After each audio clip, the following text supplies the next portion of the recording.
Hello and welcome. My name's Brendan, the developer for Bloobs Adventure Idle, and this is our 11th devlog with two brand new skills. I said I wasn't going to release the next video until at least we had one skill, but now we have two.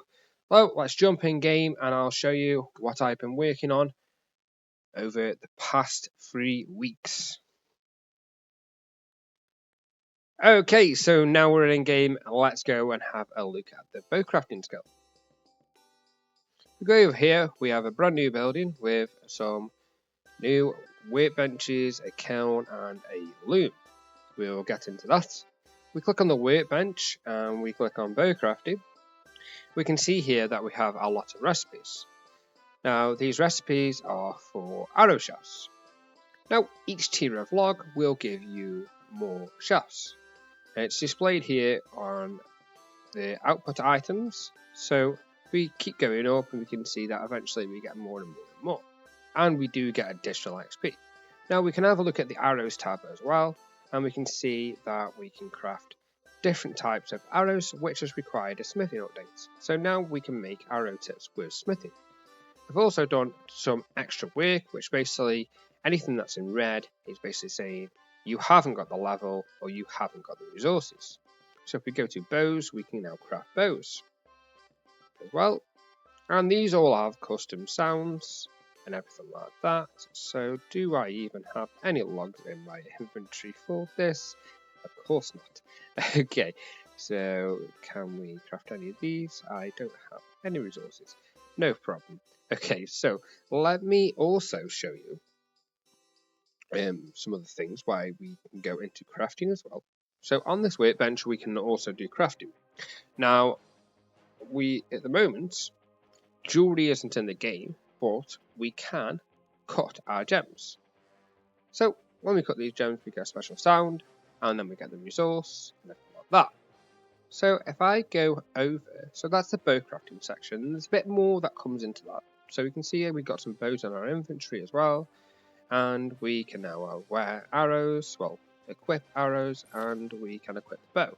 Now you see what's just happened there, that sword and the shield unequipped. So that was a new thing that I had to do. I had to know when the bow was being equipped in the main hand that it needs to unequip the shield and the weapon.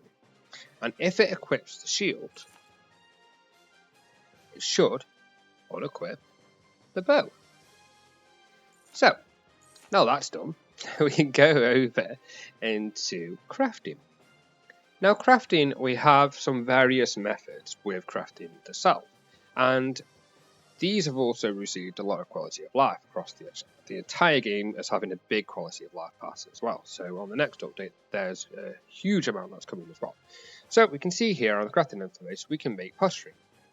So we can cast these, and these require soft clay. Now there is a method of getting soft clay, and I'll explain that shortly. We also have a loom. Now this loom, we can craft various things. We can craft bowstrings. Now bowstrings come from cotton. Now cotton, we can see that we got it in the inventory. We can gather this, or we can get it from mob drops. We can also make capes. Now I thought this was kind of interesting, so that you can actually make your own capes, but there's also going to be rare versions of capes. There is one version in the game which I actually have equipped now, and that is the Cape of Hearts. So we can also make hard leather. Now this is basically upgrading some leather into a hard leather. Now these pieces of hard leather are used to make various versions of capes. Now the idea is that you'd weave in the metal with the leather to make sort of a chainmail type of cape. So we have various capes we can also craft. Now another little thing I've done, if I click the kiln, you can see that opens straight away. What I'll do is it'll move the character too. So if I click the workbench, it will move the blue to the workbench and then the UI will open. Now this system is a new Move To system that I've incorporated into the game. So on a check on anything that I want, I can basically have it open a UI. So if I click the well, it'll move over to the well and open the UI. Now you can see here that we can make soft clay. This well will be used for various things across the game. So if you're filling up vials of water, you might need to fill up bowls for cooking, to make some stew or mushroom soups or things like that. And all these, I just forgot that escape exit full screen on the web browser. But basically, all these UIs that open, well, now you'll be able to close them by using escape. So if we go over to Nesrod's, this one doesn't open the UI just yet, but it'll move directly over. Now before, when you clicked directly on an NPC, it wouldn't move directly to it, because you say you can't walk to it because of how the nav mesh is set up. So you can see here we can move over there. This also has a escape on there to close the UI.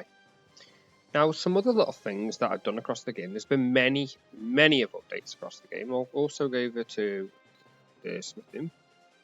Also go over to the forge. Now, if we go here on the skill screen, and we can click these. Now, this is going to display various information to the player. You can scroll through, and it says we can wield this, we can do this. Now, we also display some information, especially for the combat skills. And we can say defense, it tells you what it does, how it's effective, how it's leveled, what it does when it levels. And then we've got some more information here for the defense level requirements.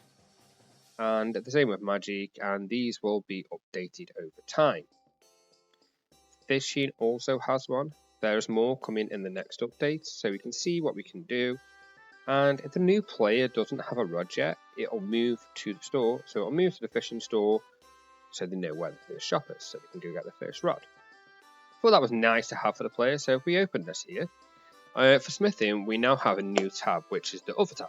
Now we had to upgrade smithing for this. Now what it is basically every smithing recipe basically didn't have like an output amount, because it was just one before, so I never needed to. So I had to upgrade the system to basically have an output amount.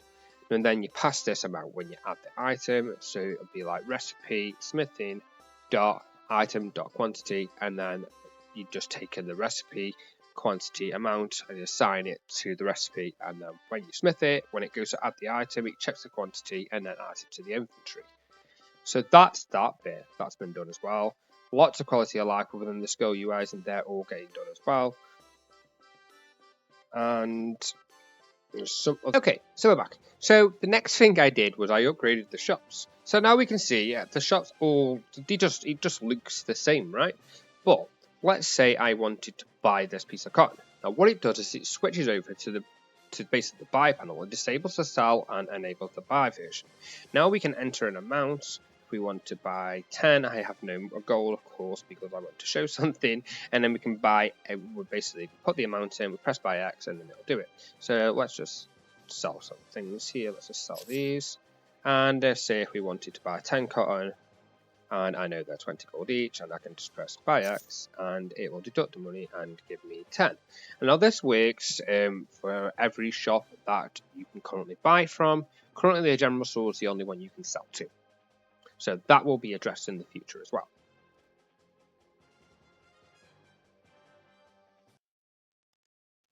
Now, if we go to cooking, another update that I can show you, this basically happens with all anything that kind of give any type of crafting system, anything that you give a resource to and get a resource out. So when we start cooking, you can see that we have an iteration text. It's a little bit big at the moment, so I need to adjust that.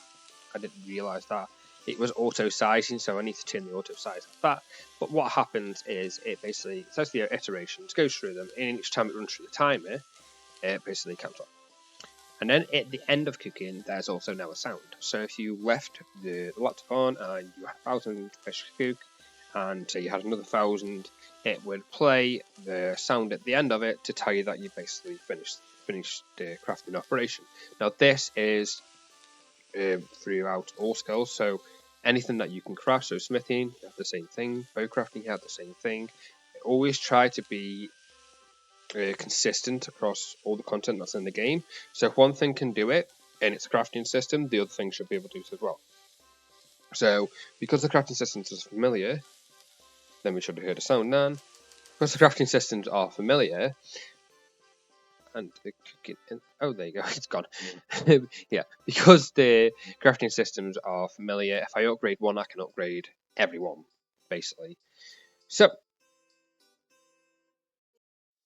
regarding that, we had an East event that went on, and that was interesting to see people really enjoyed getting abused by a chicken, which was kind of fun for me to basically give the players, a bit of abuse, not from me, the chicken, and give them a rare item that won't come around again, at least for a very long time or in a different variation. And then otherwise than that, it's been a lot of little bug fixes across the game. Adjustments to ores, adjustments to tree spawning rates, and things like that. So that's the update for this week. I want to get back into deving. I'm going to get some more quality of life out. So basically, if you are currently playing the game, you can see that every single window that you can not click on will have something. So cooking also has one. You can see the fish. Every single window, and here you see you can move to the range. If you don't know where the range is, you can press that and it'll move you to the range. Same with the forge. Anything that you can move to and interact with, like a table or a furniture or anything like that, I will take you to it just so it's easier for the newer players. Okay, so I just wanted to say thank you very much for all the support that the game has been receiving. It's been absolutely amazing. The Discord community is absolutely amazing. The amount of suggestions, the amount of just general friendly people in there, the fact that people are getting 99s, and it's just absolutely amazing. I've received some donations, and that has greatly helped. So now we do have, I do have a Steam developer license.